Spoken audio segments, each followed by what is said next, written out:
नमस्कार, मैं हूं दीपाली राणा। आप देख रहे हैं योर मनी, हमारा खास शो जो हम लाते हैं ताकि आपकी मदद कर सकें फाइनेंशियल प्लानिंग को बेहतर बनाने में, आपके फाइनेंशियल गोल्स को पूरा करने में गाइड कर सकें। इसीलिए कोई भी सवाल आपके पास है, आपके existing portfolio related, portfolio creation related, या फिर अपने फाइनेंशियल गोल्स पर आपको एडवाइस चाहते हैं, तो आप योर मनी में आकर अपने सवाल पूछ सकते हैं। कैसे पार्टिसिपेट कर सकते हैं शो में? नोट कीजिए तरीका। आप हमें अपने सवाल हमें व्हाट्सएप, ईमेल या सोशल मीडिया प्लेटफॉर्म्स के थ्रू भेज सकते हैं। हमारा व्हाट्सएप डिटेल्स आपकी स्क्रीन पर 7045220000 हमारा व्हाट्सएप नंबर है। ईमेल है yourmoney@nw18.com। फेसबुक, ट्विटर पर इस शो को आप लाइव भी देख सकते हैं, अपने क्वेश्चन पोस्ट भी कर सकते हैं #आस्कआवाज योर मनी लिखकर। तो यह है तरीका इस शो में पार्टिसिपेट करने का। आज आपकी सभी क्वेरीज को आंसर करने के लिए फिनफिक्स रिसर्च एंड एनालिटिक्स के फाउंडर प्रबलीन वाजपेयी हमारे साथ बनी हुई है। प्रबलीन, नमस्कार, स्वागत है आपका। और क्वेरीज लेंगे उससे पहले दो टर्म्स जो हर रोज हर सवाल में इस्तेमाल होती हैं, हर जवाब में खास तौर से प्रबलीन इस्तेमाल होती है। एक तो एसआईपी और एक स्टेप अप एसआईपी। तो आई एम श्योर अवेयरनेस बढ़ने के साथ साथ हमारे व्यूअर्स भी स्मार्ट हुए हैं, उन्हें स्टेप अप एसआईपी के बारे में काफ़ी ज्ञान है, इस स्ट्रैटेजी को समझते हैं। बट वो तमाम व्यूअर्स या इन्वेस्टर्स जो नए हैं म्यूचुअल फंड स्पेस में, जो इन्वेस्ट करना चाहते हैं या ऑलरेडी नया नया शुरू किया है, उनके लिए सिंपल भाषा में आपसे समझेंगे कि एसआईपी क्या होती है और स्टेप अप एसआईपी की स्ट्रैटेजी क्या होती है, या फिर इन दोनों ही टर्म्स का म्यूचुअल फंड इन्वेस्टमेंट हो या आपकी फाइनेंशियल प्लानिंग से रिलेटेड गोल्स हो, क्या रेलेवेंस है? जी। बिल्कुल दीपाली, आई थिंक ये दोनों ऑफ कोर्स हम सबसे ज्यादा आई थिंक कॉमनली यूज करते हैं टर्म्स। एंड इससे ज्यादा बेहतर टाइम नहीं है इन दोनों को डिस्कस करने का, बिकॉज आई थिंक अभी जस्ट हाल ही में हमने नए फाइनेंशियल ईयर में कदम रखा है। उसके साथ साथ अगर हम कॉर्पोरेट वर्ल्ड की बात करें तो ये टाइम होता है जब सबकी इंक्रीमेंट्स होती हैं, बोनसेस मिलते हैं। तो I think it's a great time इसको डिस्कस करने के लिए। एसआईपी, आपके सारे ज्यादातर जो व्यूअर्स हैं वो अवेयर है कि हमारा एक तरीका है जहाँ पे हम एक मंथली इन्वेस्टमेंट निवेश करते हैं म्यूचुअल फंड्स में। क्योंकि एक सैलरीड पर्सन के पास एकदम से लमसम नहीं होता है कि अपने सारे फाइनेंशियल गोल्स को वो एक सिंगल अमाउंट एक बार में डाल दिया और वहां पे डाल के अपने फाइनेंशियल गोल्स जो फ्यूचर के हैं उनके लिए वो इन्वेस्ट कर पाए। इसलिए सिस्टमैटिकली हर महीने वो कुछ निवेश करते हैं और वो जो निवेश है वो ग्रो करता है, over a period of time वो अपने फाइनेंशियल गोल्स के नजदीक पहुंचते हैं। स्टेप अप एसआईपी जो है वो मेरे ख्याल से हमारे जीवन में, इवन अगर हम कॉर्पोरेट वर्ल्ड या हम गवर्नमेंट सेक्टर में देखें, तो एक्चुअली ये एक तरीके से काफी टाइम से एग्जिस्ट कर रहा है, बिकॉज ये ऑलरेडी ईपीएफ में ऑटोमेटिकली यूज हो जाता है। एम्प्लॉय प्रोविडेंट फंड, जहाँ पे हमारा जो कंट्रीब्यूशन है वो बेसिक, आपकी जो सैलरी का बेसिक होता है उसके साथ लिंक्ड है। तो जब जब आपकी सैलरी बढ़ती है, आपका जो ईपीएफ का कंट्रीब्यूशन है वो ऑटोमेटिकली बढ़ जाता है। तो म्यूचुअल फंड्स में दीपाली हम उसी कॉन्सेप्ट को लेके आते हैं, जहाँ पे हम कहते हैं कि अगर आप थोड़ा एक डेलिब्रेट अटेम्प्ट करें कि आप अपने निवेश में एक सेम कांस्टेंट इन्वेस्टमेंट करने की बजाय, मान लीजिए कि आप 10,000 का मंथली निवेश करते हैं एसआईपी के जरिए, तो 10,000 आप एक साल करिए, बट अगले साल आप कोशिश करिए कि उसमें आप इजाफा करें 5% से या 10% से, so that over a period of time जैसे जैसे आपकी सैलरी बढ़ रही है, आपका जो इन्वेस्टमेंट अमाउंट है, जो निवेश हो रहा है, वो भी बढ़े। और ये इसलिए बहुत ज्यादा जरूरी है क्योंकि जो हमारी एक टेंडेंसी टू स्पेंड है वो काफी अधिक होती है जब हमारी कोई भी सैलरी की इंक्रीमेंट होती है। तो मान लीजिए किसी की सैलरी 10,000 से बढ़ी, तो वो चाहेंगे कि वो 10,000 वो खर्च करे हर महीने एक्स्ट्रा और अपना लाइफस्टाइल एक्सपैंड करे। पर यही दीपाली, अगर वो उसमें से कुछ अमाउंट अपने निवेश की तरफ डाइवर्ट कर पाए, आई थिंक वो उनके लॉन्ग टर्म गोल्स को अचीव करने में बहुत हेल्प करता है। बिकॉज सालाना जैसे जैसे आपका सैलरी इंक्रीज होता है, आपके लाइफस्टाइल चेंज होते हैं। एंड इसको हम अगर मैथमेटिकली भी देखेंगे तो अपने निवेश को साथ साथ बढ़ाना लॉन्ग टर्म में बहुत ही ज्यादा फायदेमंद रहता है। ओके। अच्छा, एक चीज़ और बताइए प्रबलीन, हम आगे क्वेरीज की तरफ बढ़ें उससे पहले, जब भी हम म्यूचुअल फंड पोर्टफोलियो क्रिएशन की बात करते हैं तो एग्जैक्टली किन किन बातों का ख्याल व्यूअर्स को रखना चाहिए जब आप इन्वेस्ट कर रहे हैं? क्योंकि यूजुअली क्या होता है, वो एक आज के हिसाब से एक गोल सेट कर लेते हैं कि 5 करोड़ हमें चाहिए, 1 करोड़ हमें चाहिए।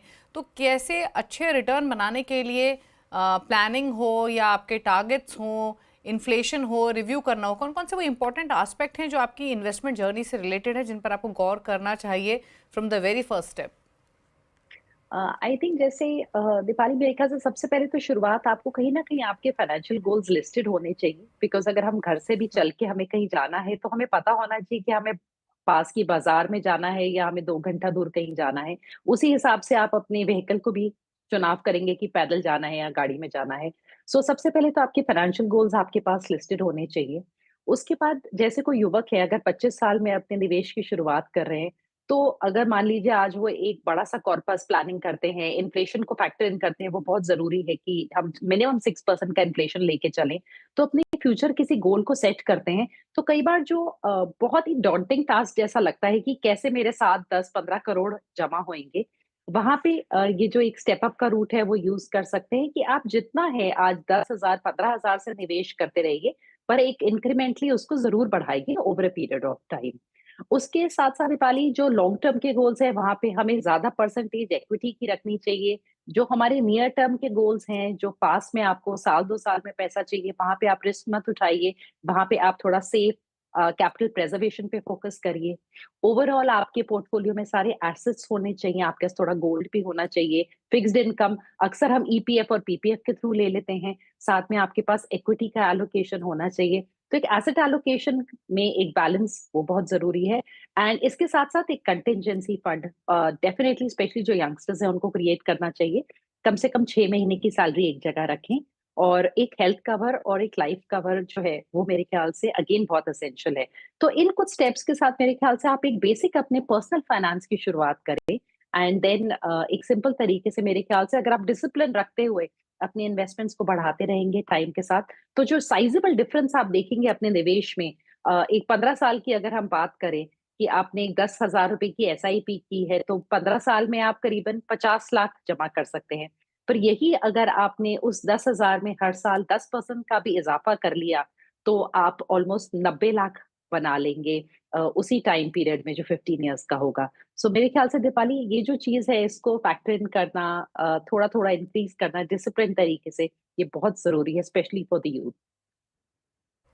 ओके, चलिए, तो ये बात हुई आपकी प्लानिंग रिलेटेड, आपके गोल्स रिलेटेड, सही strategy related. SIP, step up SIP की बहुत इंपॉर्टेंस है।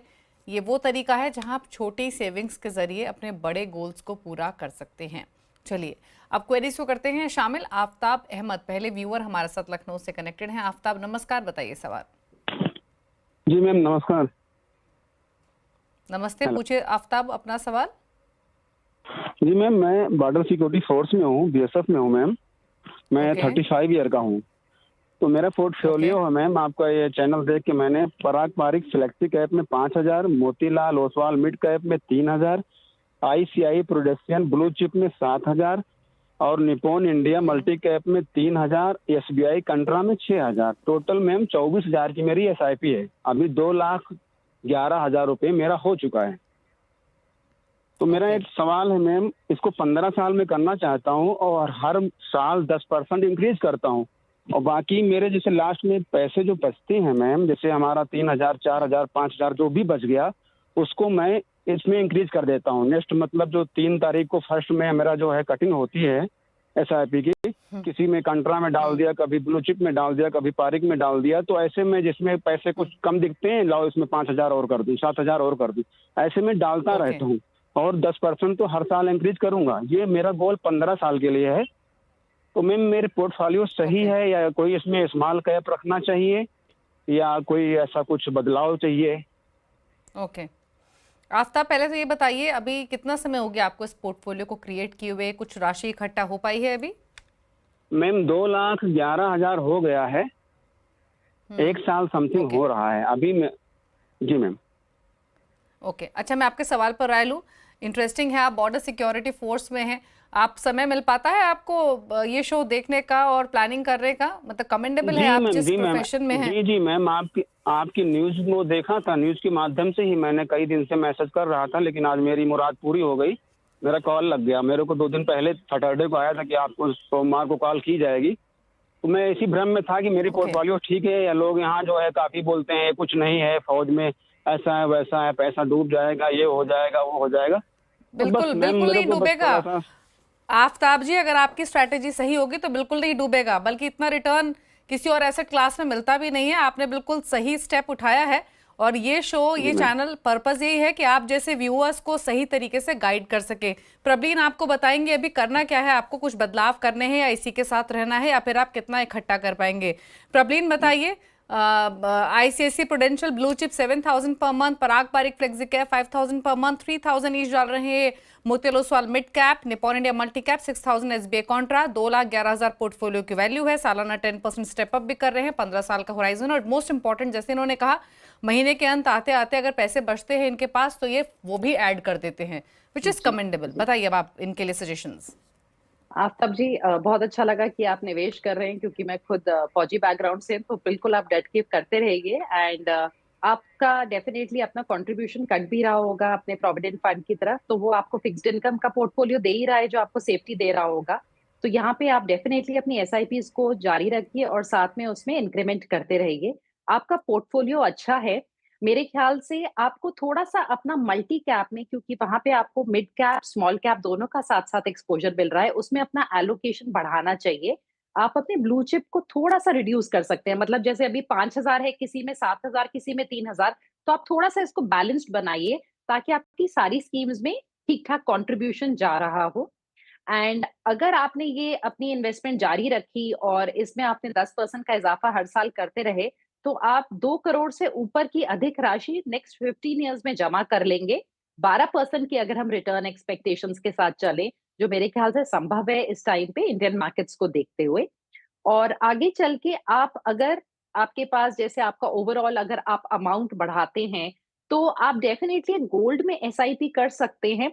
उसको भी लंबी अवधि के लिए रखिएगा, तो आप एक छोटा एलोकेशन गोल्ड में ले सकते हैं।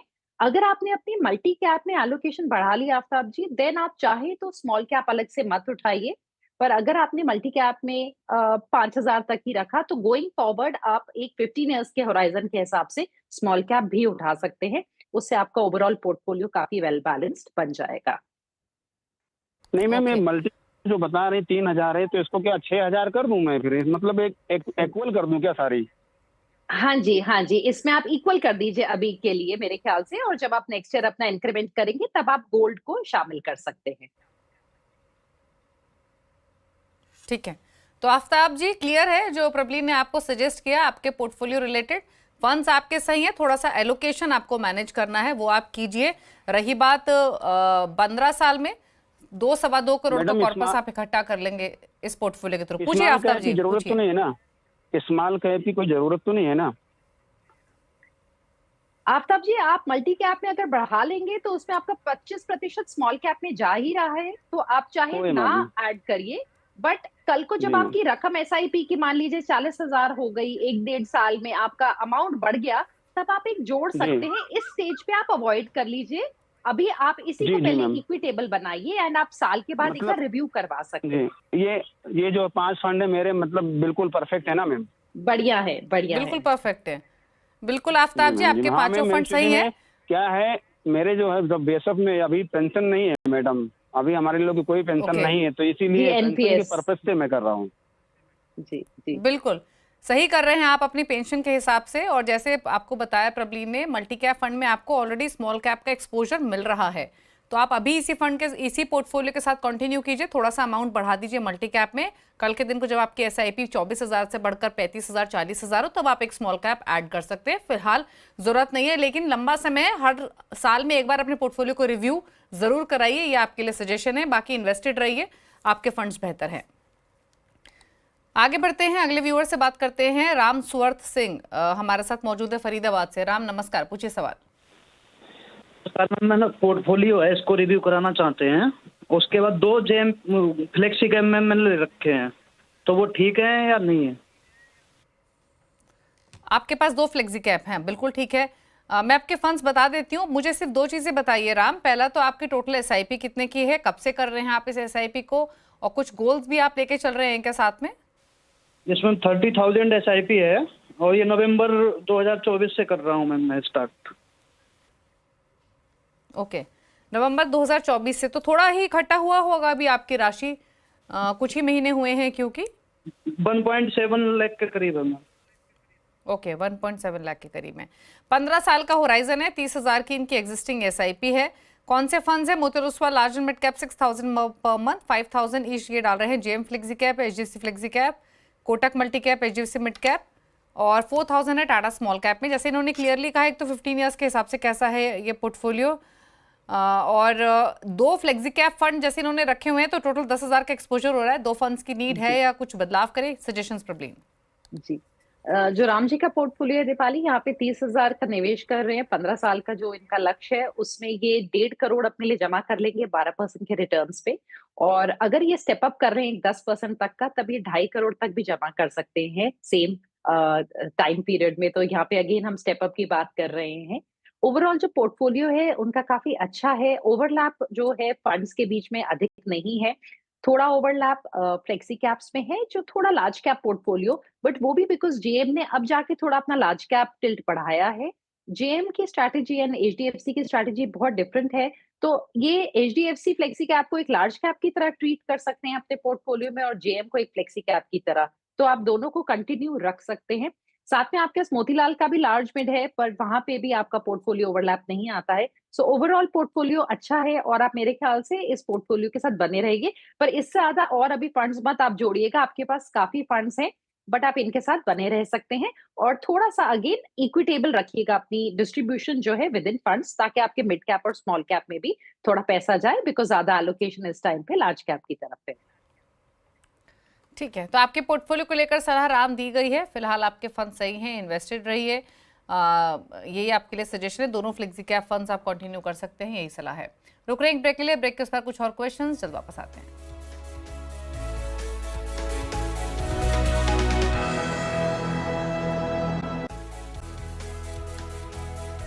आप देख रहे हैं यौम मनी। प्रबलीन वाजपेयी हमारे साथ बनी हुई है आपकी सभी क्वेरीज को आंसर करने के लिए। बात करते हैं अगले व्यूअर से। नितेश है हमारे साथ दिल्ली से। नितेश नमस्कार, बताइए अपना सवाल। चलिए फोन लाइन डिस्कनेक्ट हो गई है नितेश की। सवाल ले लेते हैं इनका, और इनका सवाल है कि इनकी मंथली एसआईपी चल रही है 50,000 पर मंथ की। पोर्टफोलियो की वैल्यू 10,30,000 है और 10 साल में 2.5 करोड़ का टारगेट है। कौन कौन से फंड्स हैं? पराग पारिक फ्लेक्सी कैप 12,500, 12,000 की एसआईपी है एसबीआई मैग्नम मिड कैप में, 11,500 की एसआईपी एसबीआई मल्टी कैप में, एसबीआई ब्लू चिप में 6,500 डाल रहे हैं, 3,000 डाल रहे हैं आईसीआईसीआई प्रू टेक में, 2,000 Canara bank flexi cap, Motilal Oswal mid cap में 15,000 ये डाल रहे हैं हर महीने। बताइए क्या सजेशंस इनके पोर्टफोलियो को लेकर प्रदीप जी? दीपाली, इनकी 50,000 की एसआईपी है, 10 ईयर का होराइजन है, और इनका लेफ्ट मेरे ख्याल से करीबन 2.5 करोड़ का है। तो वहां पे इनको डेफिसिट हो जाएगा। इनको अपनी एसआईपी को, क्योंकि हमारे पास 10 साल का ही कंपाउंडिंग का टाइम पीरियड है, तो या तो ये अपने एसआईपी को अराउंड 42,000 से बढ़ाएं, या फिर 15 से 16% का इनको स्टेप अप करना पड़ेगा, जो थोड़ा सा स्टीप हो सकता है मेरे लिए। पर अगर ये अपने गोल को थोड़ा सा आगे स्ट्रेच कर सकते हैं 13 से 14 साल, तो ये अपना लक्ष्य पूरा कर लेंगे। जो इनका पोर्टफोलियो है उसमें इनने 3 funds actively manage funds SBI के ले रखे हैं। साथ में ओवरऑल 2 मिड कैप है, एक एसबीआई का, एक मोतीलाल का, एक ऑलरेडी सेक्टोरल फंड है। मेरे ख्याल से यहाँ पे अपने एसबीआई ब्लू चिप को ये स्टॉप कर सकते हैं, और जो अमाउंट एसबीआई ब्लू चिप में जा रहा है वो अपने कैनरा बैंक की फ्लेक्सी कैप की तरफ डाइवर्ट कर दें और ब्लू चिप को होल्ड कर लें। उसके अलावा ये एक जो निफ्टी का इक्वल वेट इंडेक्स है वो लार्ज कैप के एलोकेशन के लिए अपना ऐड कर सकते हैं। अपने आईसीआईसीआई के जो टेक्नोलॉजी फंड है उसको ये बंद कर सकते हैं, और मिड कैप में मोतीलाल में अपना एलोकेशन बढ़ा लें, और एसबीआई का मल्टी कैप कंटिन्यू रखें। मैग्नम को ये डिसकंटिन्यू करके होल्ड कर सकते हैं। तो थोड़े से चेंजेस हैं। दोनों मिड कैप्स में से मोतीलाल को कंटिन्यू करें, एसबीआई ब्लू चिप को स्टॉप करें, आईसीआईसीआई टेक्नोलॉजी को स्टॉप करें, लार्ज कैप का एक इंडेक्स जोड़ें अपने पोर्टफोलियो में। तो मेरे ख्याल से उससे ज्यादा वेल बैलेंस्ड हो जाएगा, एंड थोड़ा फंड हाउस एलोकेशन दीपाली इनके पोर्टफोलियो में ओवरऑल कम हो जाएगा। एक स्मॉल कैप को जोड़ने की भी गुंजाइश है, पर वो अभी नहीं, परहैप्स ये चेंजेस एक बार कर लें, उसके बाद वो एक बार रिव्यू करवा सकते हैं। ओके, चलिए, तो ये रहा सजेशन आपके पोर्टफोलियो रिलेटेड। कॉर्पस जो आपको 2.5 करोड़ का इकट्ठा करना है उसके लिए थोड़े ज़्यादा आपको पैसे लगाने पड़ेंगे। लगभग 42,000 की एसआईपी आपको करनी होगी अलग से इस गोल को हासिल करने के लिए। और रही बात आपके पोर्टफोलियो को रिलेटेड, तो SBI Magnum mid cap, SBI blue chip, ICICI Pru tech से निकलने की सलाह है। एक इंडेक्स फंड आपको रेकमेंड किया गया है, तो ये है सलाह आपके लिए। चलिए रुक रहे हैं इसी के साथ। इनफैक्ट एक और व्यूअर से बात करेंगे, माफ कीजिए। प्रमोद धुमाल पुणे से हमारे साथ कनेक्टेड हैं। प्रमोद नमस्कार, बताइए क्या सवाल है आपका? अरे मैडम, मेरी अभी शिप चल रही है, मैंने आपको भेजे फंड्स मेरे, तो क्या मेरे फंड सही है और मैं ये लॉन्ग टर्म इन्वेस्ट करना चाहता हूँ, तो सब फंड अच्छे हैं क्या, कोई चेंजेस करना चाहिए था, उसके लिए सलाह चाहिए थी। आपका क्या होराइजन है, क्या लक्ष्य है आपका? 23 साल का टाइमिंग है मेरा, और मुझे 5 करोड़ का मेरा टारगेट है। पोर्टफोलियो में 13 लाख की वैल्यू है अभी, राइट? हाँ राइट। ओके, 23 ईयर्स में 5 करोड़ का टारगेट, 28,000 पर मंथ की एसआईपी है। फंड्स में बता दूं इनके, तो 4,000 ईच ये डाल रहे हैं। 7 फंड्स इनके पास, ICICI Pru larger mid cap, Nippon multi cap, ICICI Pru multi asset, HDFC flexi cap, Kotak small cap, SBI contra और एसबीआई मिड कैप। बताइए प्रवीण, इनके लिए सलाह। जी। इनका क्योंकि होराइजन काफी लंबा है दीपाली, यहाँ पे मैं डेफिनेटली इनके पोर्टफोलियो में थोड़े से ज्यादा चेंजेस करने वाली हूँ। सबसे पहली बात, इनके पास आईसीआईसीआई के 2 फंड्स हैं, इनका आपस में ही 50% का ओवरलैप है। मेरी सलाह है कि इस टाइम पे दोनों को स्टॉप करें, हमें रिक्वायरमेंट नहीं है स्टेज पे दोनों की। और एक लार्ज कैप पैसिव फंड आप प्लीज जोड़िए आईसीआईसीआई का, निफ्टी 50 इक्वल वेट इंडेक्स, या आप उनका मिड कैप ले लीजिए। उसके साथ आप मिड कैप में भी एक पैसिव फंड ही रखिए, 150 mid cap fund. SBI magnum को आप स्टॉप कर लीजिए, और आप एक गोल्ड में एलोकेशन अपनी ले सकते हैं। तो आप अपने कोटक स्मॉल कैप को जारी रखेंगे, निपॉन मल्टी कैप को जारी रखेंगे, कॉन्ट्रा और फ्लेक्सी कैप को जारी रखेंगे। उसके अलावा आप लार्ज कैप में एक पैसिव फंड और एक मिड कैप में पैसिव फंड जोड़ेंगे। उसके साथ आप एक गोल्ड का फंड जोड़ सकते हैं। इन द नेक्स्ट 23 ईयर्स अगर आपका निवेश ये कंटिन्यूड रहा, तो आप अराउंड 5.8 करोड़ जमा कर लेंगे अपने जो करंट लमसम और अपनी एसआईपी के साथ, जो आज के 1.3 करोड़ के अराउंड होगा। उसकी वैल्यू जो आज के 1.3 करोड़ के करीब होगी आफ्टर 23 इयर्स। तो ओवरऑल पोर्टफोलियो में प्लीज आप चेंजेस करिए, because it's a very long term portfolio. तो यहीं पे उसको आप थोड़ा सा अलाइनमेंट उसकी सही कर लीजिए। ओके, चलिए, तो प्रमोद, आपके लिए जो सलाह है आप उस हिसाब से चेंजेस कीजिए। आपको 3 फंड से निकलने की सलाह दी गई है, Nippon multi cap, ICICI large mid cap, SBI mid cap, Nifty 50 equal weight index fund आप ऐड कीजिए अपने पोर्टफोलियो में, पैसिव मिड कैप फंड आप ऐड कर सकते हैं, निफ्टी मिड कैप 150 इंडेक्स आप चुन सकते हैं। तो एडिशंस और सब्ट्रैक्शंस आपके एग्जिस्टिंग पोर्टफोलियो से क्या रहेंगे वो बताया है। गोल आपका हासिल हो सकता है आसानी से, क्योंकि आपके पास समय है, 23 ईयर्स का टाइम होराइजन आप लेकर चल रहे हैं। चलिए, अब पूछ लेते हैं प्रबलिन के टॉप 4 फंड्स उन तमाम व्यूअर्स के लिए जो प्रबलिन की चॉइस के हिसाब से पोर्टफोलियो क्रिएट करना चाहते हैं लॉन्ग टर्म के लिए। बताइए प्रबलिन। जी Deepali, 2 active funds and 2 passive funds. Active funds में जो अभी सिचुएशन है उसको देखते हुए मुझे लगता है एसबीआई का कंजम्पशन अपॉर्चुनिटीज एक अच्छी बेट हो सकती है। एंड इसके साथ साथ स्मॉल कैप्स में इन्वेस्को का small cap, it's a decent fund. इनके जो सीआईओ है वो ही इसको मैनेज करते हैं। एंड जो 2 पैसिव फंड्स हैं, DSP Nifty 50 equal weight index हमारे को टॉप 50 कंपनीज में इक्वल परसेंट एलोकेशन देता है। एंड मिड कैप में आईसीआईसीआई प्रू का मिड कैप 150 इंडेक्स। पर जो पैसिव फंड्स है वहां पे निवेशक अपनी चॉइस के पैसिव फंड्स उठा सकते हैं। सिर्फ 2 नाम मैंने देने के लिए दिए हैं। आप स्ट्रैटेजी सेम रखिए, पर आप कोई भी फंड हाउस चुन सकते हैं पैसिव में।